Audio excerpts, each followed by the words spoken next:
Listo, ya se está grabando. Bueno, entonces la vez pasada probamos este teorema, probamos que si tenemos un orden lineal que es sin extremos, completo y separable, entonces este orden lineal es isomorfo como orden a los números reales. Y entonces la técnica fue mandar la técnica fue utilizar el lema que me decía que si tengo dos conjuntos densos, sin extremos innumerables, entonces son isomorfos. Y lo que hicimos fue la técnica de back and forth, que, bueno, lo explicamos la vez pasada. Entonces, con esto, aquí está más o menos la prueba. Y entonces la demostración del teorema fue, mandamos el denso en el denso, ¿verdad? El denso de a X lo llamamos al orden lineal y al denso lo mandamos en Q mediante el isomorfismo, y extendemos este isomorfismo por continuidad, le podemos llamarlo por completud, ¿no?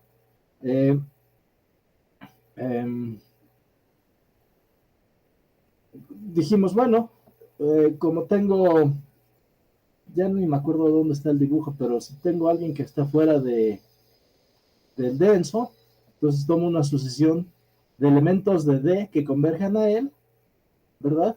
Me fijo en las imágenes o sea, no sé si lo dibujé, creo que ya no lo dibujé, pero entonces si tengo a alguien, aquí está X, y aquí este R que no está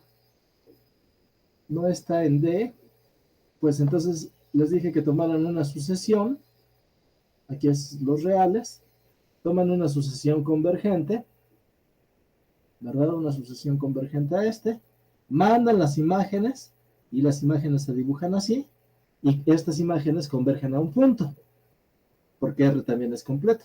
Entonces simplemente mandan a para acá.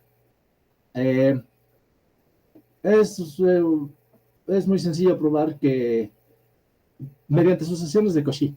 Entonces, no sucesiones de Cauchy, porque mediante que no mediante sucesiones de Cauchy, porque no tenemos medida, sino mediante completud. Mediante completud, pues. Bueno, y entonces esto me define un isomorfismo F que va de X a R.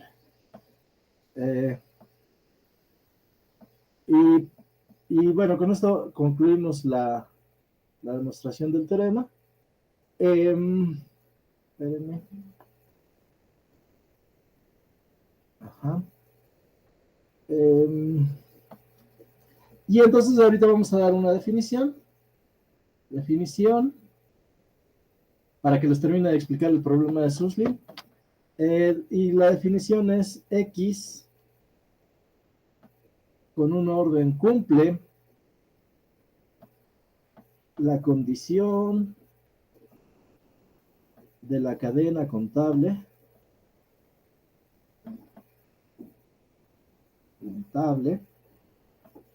nada más,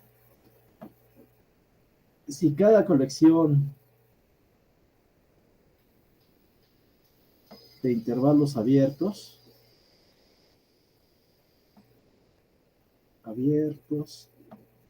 ajenos es a lo más numerable.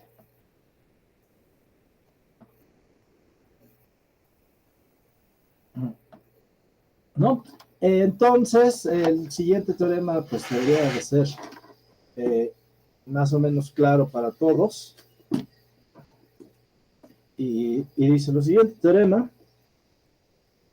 teorema, si X con esto es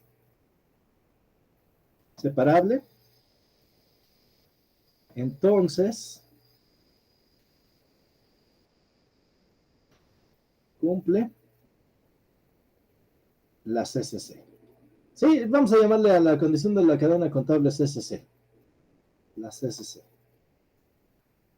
Que también en inglés coincide con estas iniciales, ¿no? Contable chain condition. Entonces, si X es separable, entonces es CCC. La demostración es muy sencilla. Sea D contenido en X denso. ¿No? Y entonces ahora, ¿qué pasa si yo tuviera una colección denso numerable? Denso numerable. Denso numerable. Por ser separable, ¿no? ¿Qué pasa si yo tengo ahora una colección de intervalos AI, BI, de tal manera que I está en I, en un conjunto de índices, ¿no? Supongamos que esto es una colección de intervalos ajenos. Intervalos ajenos. ¿Ok? De intervalos ajenos, no vacíos. Sí dije, bueno, intervalos ajenos. Intervalos abiertos ajenos.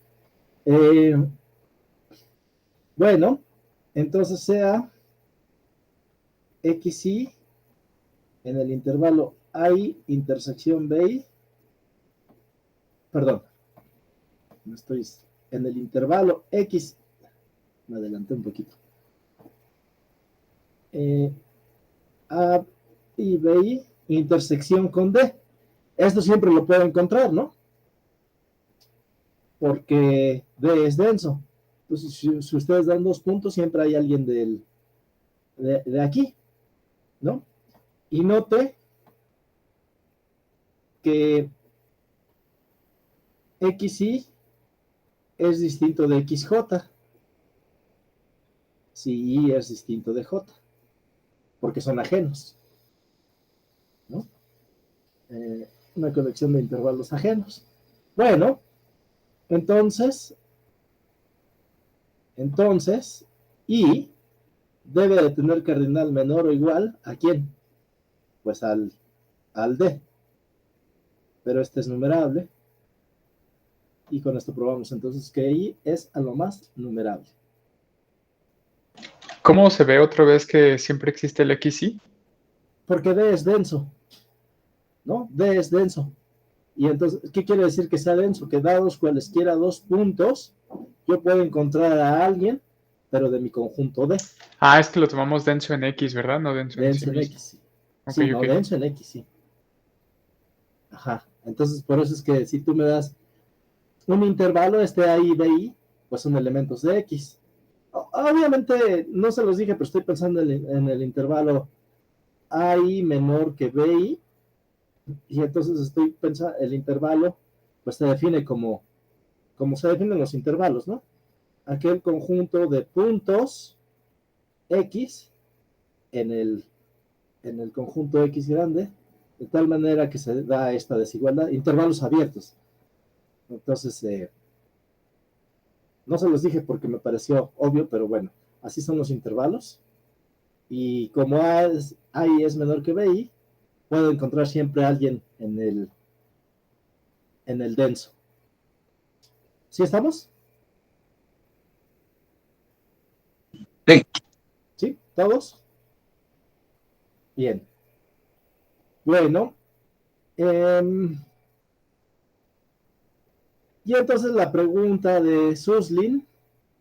Bueno, entonces ya quedamos que separable implica CCC. Y entonces la pregunta de Suslin fue, no puse fecha, déjenme poner fecha porque si no luego me hago bolas.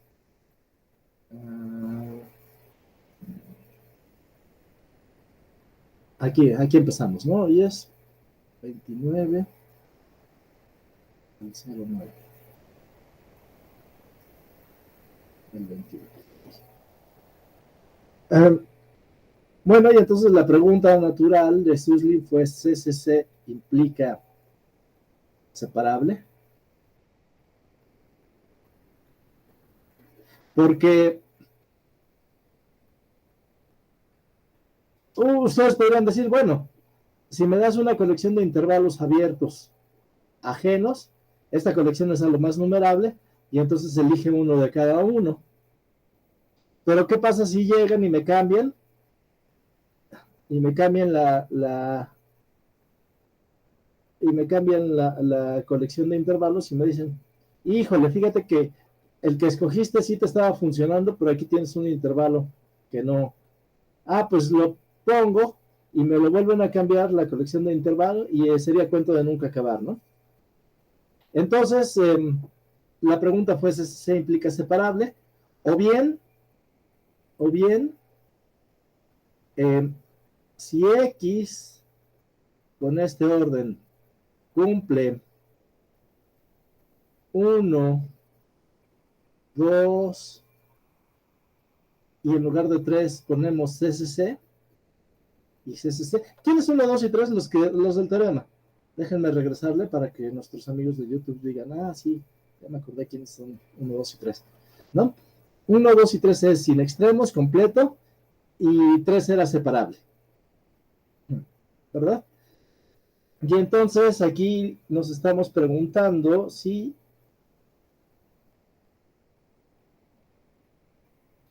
es sin extremos, completo y CCC, entonces X con este orden es isomorfo a los reales. Así, pregunta. Bueno, y entonces Suslin define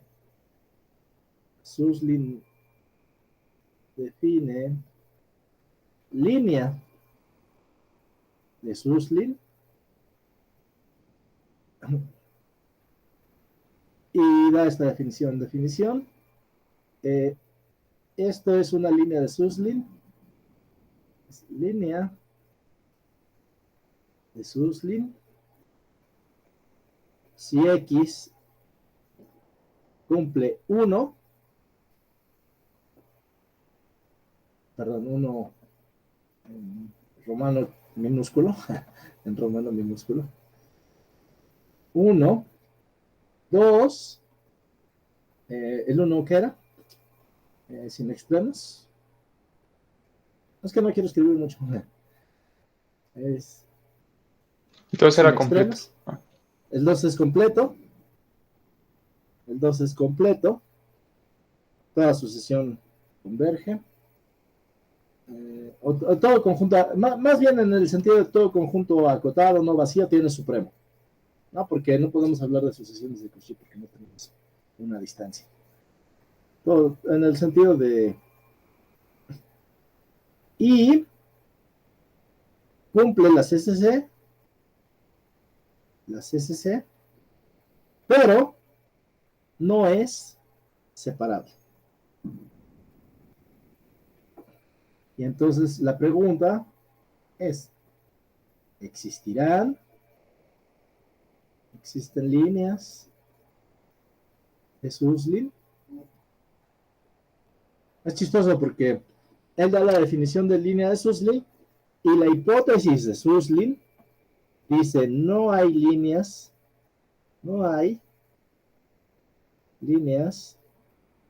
de Suslin.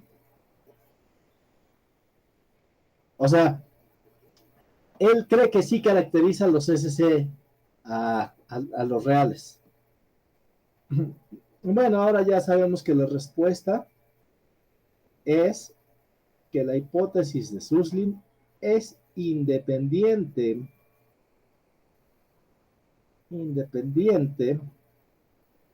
de ZFC. Esto es consistente que sí haya líneas de Suslin, como también es consistente que no haya líneas de Suslin. ¿Ok? Y por ejemplo, en axioma de Martin nos da una respuesta, el universo constructible de Gödel nos da otra respuesta. No recuerdo ahora cuántas más, bajo qué otras hipótesis tenemos respuesta, pero bueno, el caso es que vamos a ver que que la hipótesis de Suslin es independiente. Y me gusta mucho este problema porque no necesitamos modelos. O sea, no necesitamos... Ay, a ver, déjenme platicarles. No sé si alguna vez les he platicado las técnicas para las pruebas de consistencia. ¿Sí les he platicado cómo se prueba que algo es consistente? ¿O no? Me parece que no. Bueno, les voy a platicar cómo se hacen las pruebas de consistencia. Entonces, pruebas. Por cierto, ya probaron. Ya les dijo Gabriel lo de el DK, ¿verdad? El Sí, DK, perdón. sí, lo estuvimos Muy bien. viendo la clase pasada. Muy bien. Bueno, entonces la prueba de consistencia es la siguiente. Yo quiero probar que la consistencia de ZFC implica la consistencia de ZFC más phi, donde phi es el enunciado que me interesa probar. ¿Ok? Entonces, obviamente ZFC no puede probar la consistencia de ZFC. Lo digo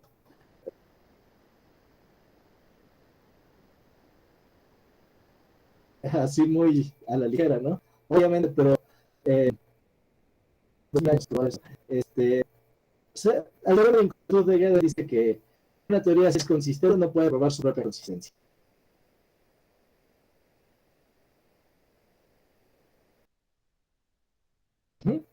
Es el segundo teorema de completud de Gödel. Que parte no se puede. No se puede en ZFC. Pero nosotros no estamos interesados en probar esto, sino que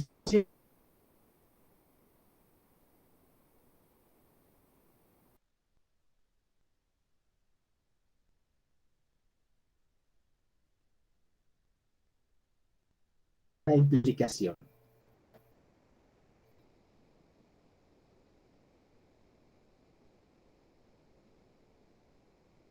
Como ustedes saben,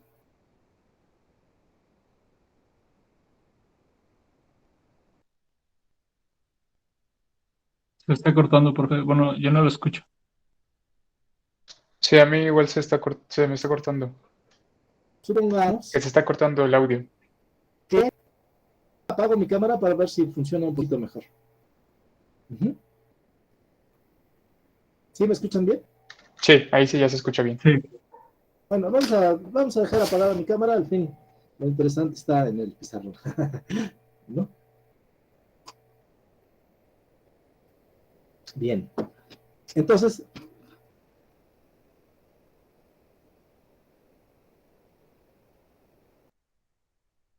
Creo que no está compartiendo.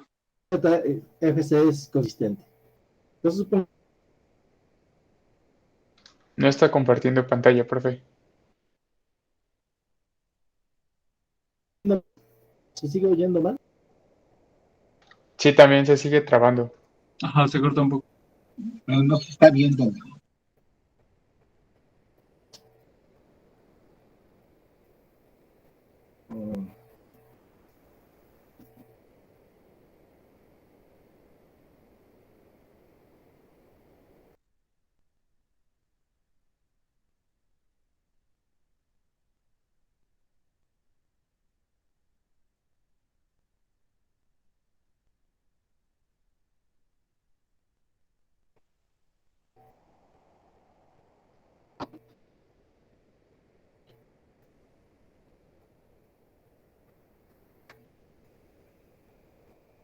Bueno, ¿me escuchan más o menos? No, ya me fui. Sí,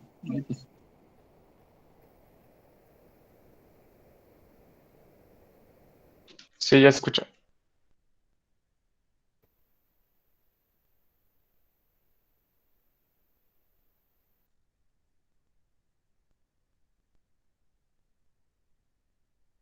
¿Me escuchan?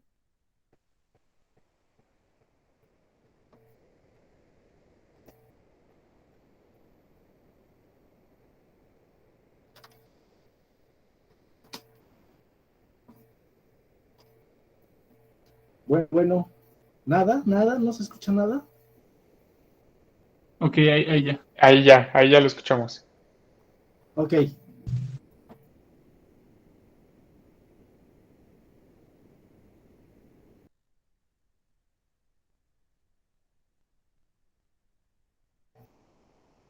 Sí,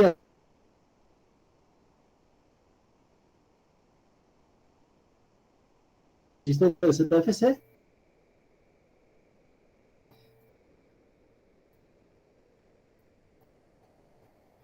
Bueno, me fui, pero ya regresé.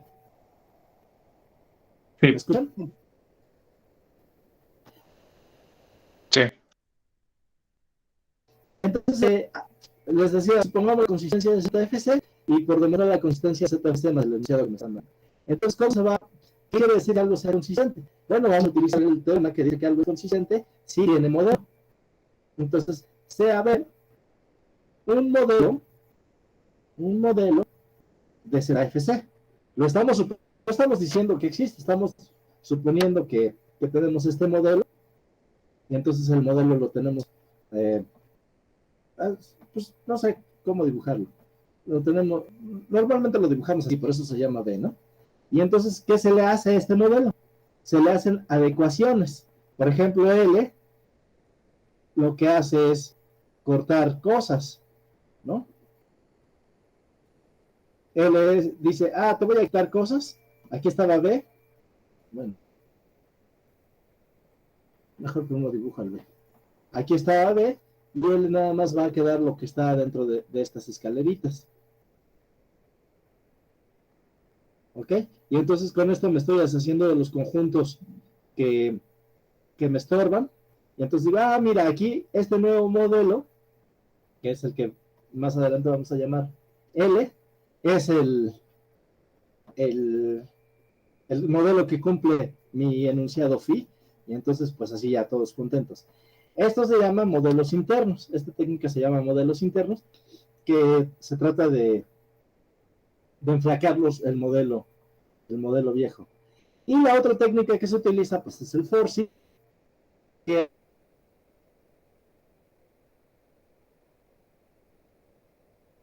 hace exactamente lo contrario. Tengo esto, y entonces le voy a agregar un objeto aquí. Esos objetos normalmente son los filtros genéricos, que después, ahorita vamos a ver, no ahorita, en estas sesiones vamos a ver qué es un filtro genérico, ¿no? Y entonces ahora se trata de extender el universo, o el, ¿no? Con este filtro, con este objeto nuevo, ¿no? Entonces, normalmente me va a quedar así.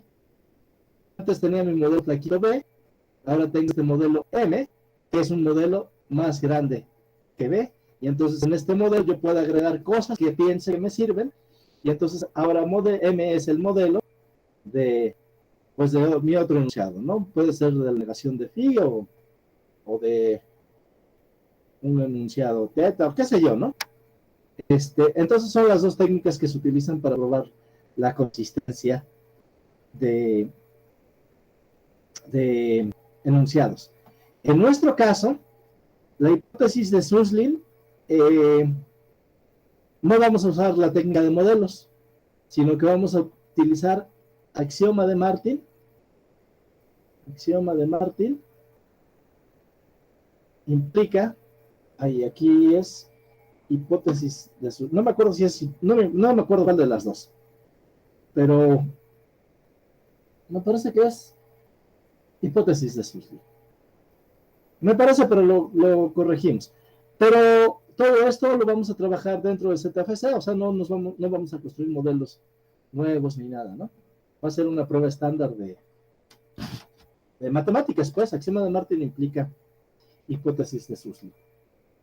Bueno, no sé si tengan una pregunta con respecto a la hipótesis de Suslin o más o menos ya todo está claro. Creo que está claro. Bueno, muy bien. Es que todo esto ya va apuntado a que comencemos con axioma de Martin. Bueno.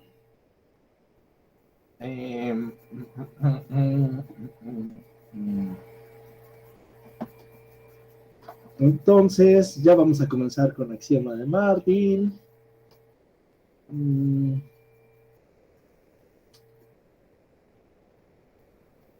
a ver, les voy a preguntar. Ya vámonos con axioma de Martin, ¿no? Martin. Martin Axiom.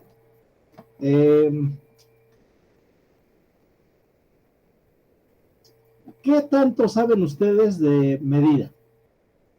De teoría de la medida. Así, lo más básico. Necesitamos lo más básico, básico. O sea, sí saben qué es la medida de Lebesgue y todo eso. De Jordan, contenido cero y todo eso, ¿no? Ajá, sí, sí. Pues tendría ¿Sí? que repasar algunos conceptos, pero sí más o menos tengo la idea. Bueno, repasen los conceptos. Si tienen alguna duda, lo podemos platicar aquí, pero pues eso repásenlo en cualquier libro de teoría de la medida. Ahorita no tengo uno aquí a la mano. Tengo uno que se llama Measure Theory. Está muy, muy bonito. En Oxford, creo. Mm, pero bueno, repásenlo. También un poquito de topología. Eh, ¿Se acuerdan de qué significa que un conjunto sea magro? Eso sí no Sí, recuerdo haberlo visto. No, yo tampoco. bueno, pues vamos a ver un poquito de esto. Entonces, sea X, tau, un espacio topológico. Espacio topológico. Piensen en el espacio topológico como los reales y los abiertos, ¿no? Básicamente es eso, los reales y los abiertos. Entonces diremos que A contenido en X, vamos a poner aquí esto que es una definición. A contenido en X es nunca denso. En inglés se pone nowhere dense. En español le dicen nunca denso o denso en ninguna parte. Si el interior de la cerradura de A es igual al vacío. A ver,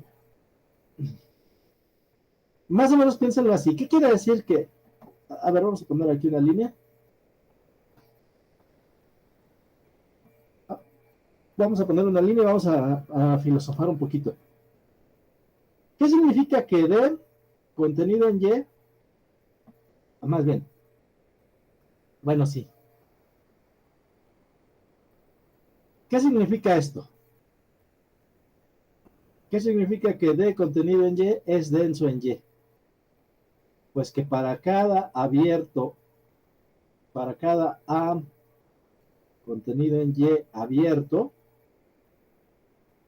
existe una X chiquita en D, de tal manera que X está en A.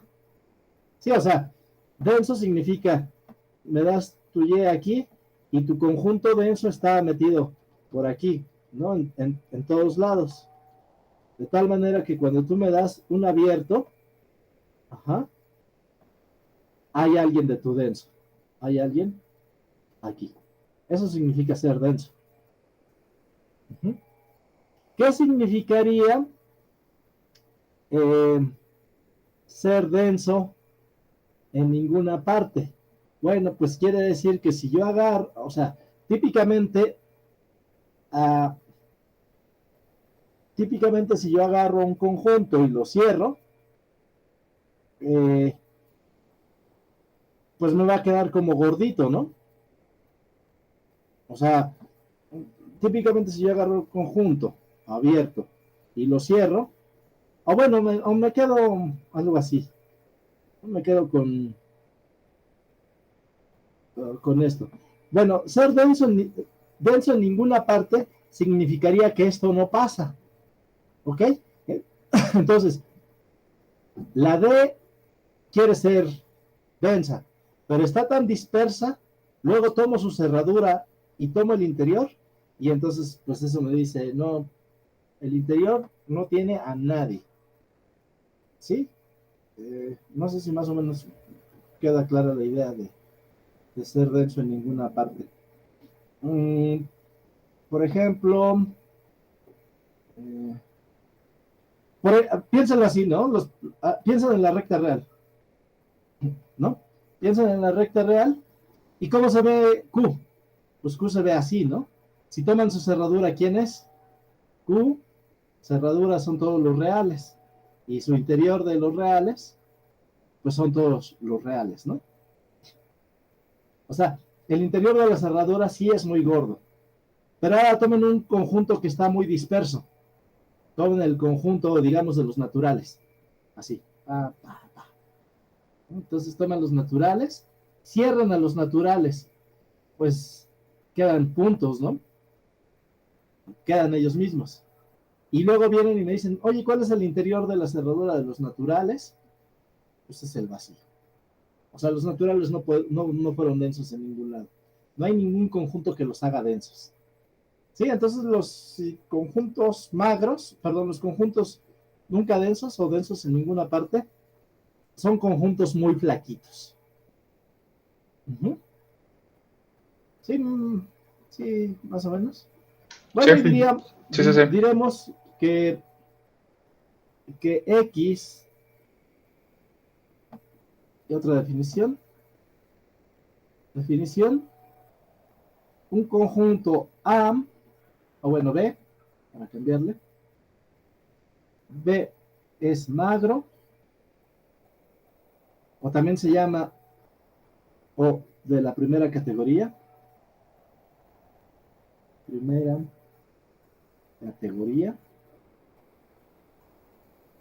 si B es la unión AI con I en N, donde As, AI, es nunca denso. ¿Okay?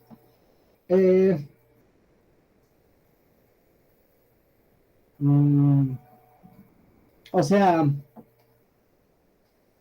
B es unión de conjuntos pequeños, de conjuntos flacos, no pequeños, flacos. Uh-huh. De conjuntos flacos. Bueno,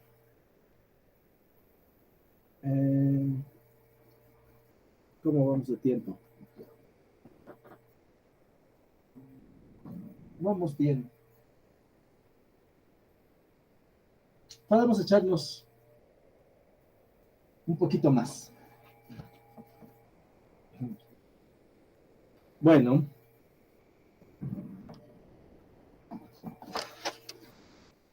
Vamos con este otro ejercicio. Ejercicio que es muy bonito. Entonces, si A tiene tamaño numerable, coma, A ver, déjenme pensar tantito. Si A tiene un tamaño numerable, bueno, esto lo saben, ¿no? A es de medida 0. De medida 0. A ver, vamos a seguir pensando. 2. Si A tiene un tamaño numerable, 0. Bueno, lo digo todo arriba. Es de medida 0 y es magro. Pues sí, porque, a ver, ¿cómo se prueba que tiene medida 0? Entonces, demo. ¿Cómo se prueba que tiene medida 0? Pues dada epsilon mayor que 0, hay que exhibir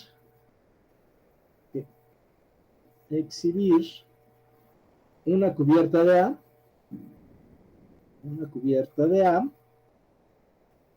de intervalos cuya longitud sea menor a epsilon. O sea, que sea medida cero quiere decir que lo puedo cubrir con poquito. Me dan epsilon para cubrirlo y lo puedo cubrir.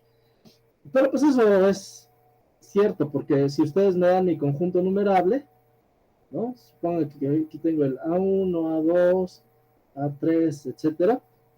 Y me dice, oye, ¿cómo cubres este conjunto con intervalos de tamaño menor que epsilon? Digo, pues muy fácil. Ponte aquí un intervalo de tamaño epsilon entre 2. Epsilon entre 2 ya todo, ¿eh? O bueno, entre 4. Entre 2. Quiero que me cachen la idea. A este cúbrelo con uno de epsilon entre 2.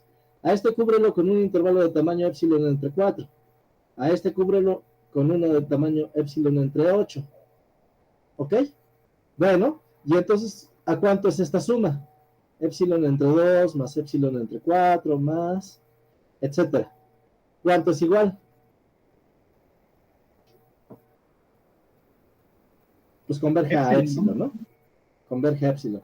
Por eso decía empezar aquí en 4. Pero bueno, y entonces con esto pudimos cubrir con intervalos a todo el conjunto A. ¿Sí o no?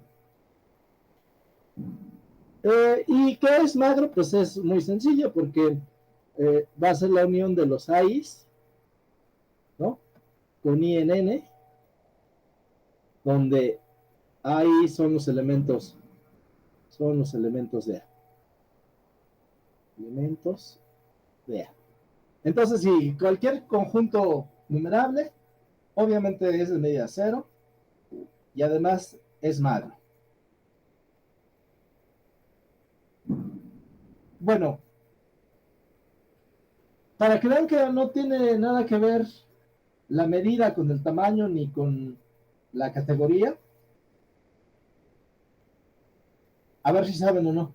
Digan un conjunto de tamaño continuo que sea de medida cero. El de Cantor, ¿no? El de Cantor es de tamaño continuo y tiene medida cero. Entonces el tamaño no tiene que, o sea, el tamaño, la medida y la categoría no tienen nada que ver entre ellos. Puedes tener de una y de otra y etcétera. ¿Sí? ¿Está bien? Bueno. Pero más aún, este 2 me gusta más. 2 me gusta más. Si AN con N en omega es una familia de conjuntos de medida cero, pues la unión también tiene unión de AN, también tiene medida. Bueno, déjame ponerlo. Entonces,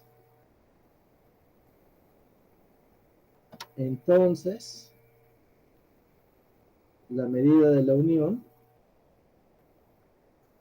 también es cero. Y la demostración es completamente similar. Dada epsilon mayor que cero, entonces con epsilon sobre 2 cubre a A1, o A0, perdón. Con epsilon sobre 4 cubres a A1, etcétera. O sea, es la misma idea, ¿no? Y al final, entonces, con epsilon cubriste a todos. ¿Verdad? Bueno. Y ahora, y lo mismo para conjuntos magros, ¿no? Si AN con N en omega es una colección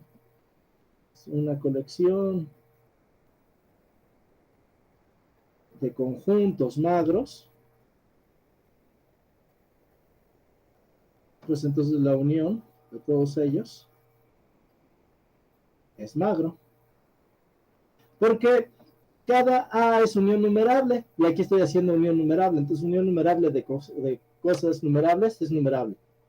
Sí, esto está claro, ¿no? Sí, sí, es muy claro, ¿no? Cada uno de ellos es numerable, es unión numerable de conjuntos nunca densos, pero ¿cuántos estoy juntando? Una cantidad numerable, pues entonces sigue siendo una unión numerable. Uh-huh. Bueno, por otro lado, ya voy a terminar. Denme 2 minutitos y termino. Por otro lado, eh, en R. Aquí ya estoy pensando en R. En R. Pues cada unitario es tanto magro como de medida cero. ¿Verdad? Pues es magro, pues el interior de su cerradura es nunca denso, entonces es magro y de medida cero, pues eso está clarísimo, ¿no? Los puntos tienen medida cero. Sin embargo, la unión de todos ellos, perdón, la unión de todos ellos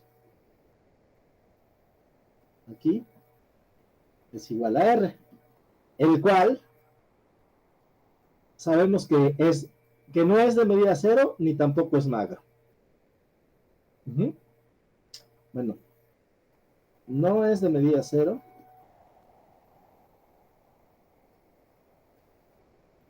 y no es magro. Esto lo estoy planteando de manera muy superficial, pero esto se llama el teorema de la categoría. Teorema de la categoría.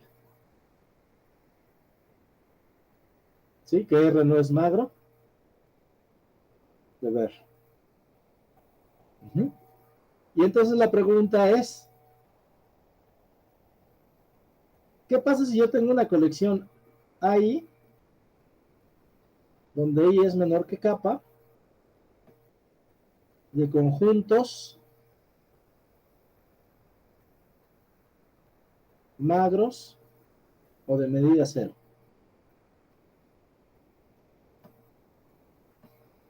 ¿Cómo es la unión? La unión de AI es magra, medida cero, donde kappa es un cardinal que está por debajo del continuo y es mayor que... Obviamente aquí se está asumiendo...